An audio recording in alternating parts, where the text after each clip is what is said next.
Hi again. This chapter is called The Last of the Moas. I first saw Mount Ruapehu when I was building the road from Auckland to Wellington, Grandad told me. So I climbed it at once before your grandmother heard about it. I had to chop steps in the ice with my false teeth. The cloud was so thick it froze and I couldn't see the top. So I went on chopping steps and climbing until I was twice as high as the mountain. Why didn't you fall down? How can you fall if you don't know which way's up or down? I had to find shelter or die of the cold. What did you do? Chop some blocks of frozen cloud with my false teeth and built an igloo. An igloo? Grandad nodded. I heard cries for help. Here, I yelled, and thousands of lost and freezing birds flew and perched, shivering all over the inside of my igloo.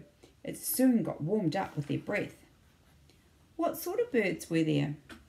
Sparrows, kingfishers, blackbirds, fantails, you name it. Every kind of bird in New Zealand, even a moa. But moas are extinct. Mrs. Johnson at school told us that.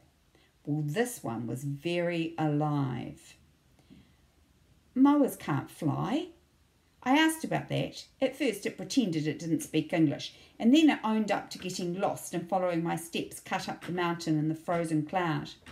And just then the sun came out and the igloo melted and the frozen cloud started to thaw. We were about to crash onto the top of Mount Ruapehu several thousand feet below.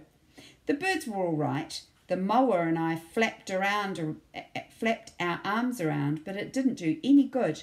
Then one of the sparrows said, "You saved us, now we will save you."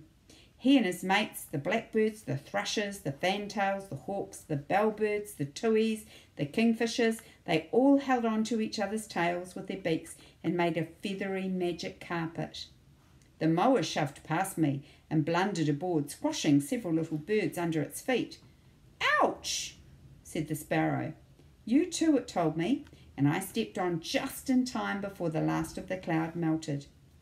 The birds around the outside of the feathery magic carpet each flapped one wing, so we circled and sank softly in the snow onto the top of Mount Ruapehu. I thanked the birds and told them there'd always be a place for them to stay in Auckland, breadcrumbs to eat, and somewhere to roost safely from Granny's cat. What about the moa? Well, it took off without a word while I was saying goodbye to the sparrows.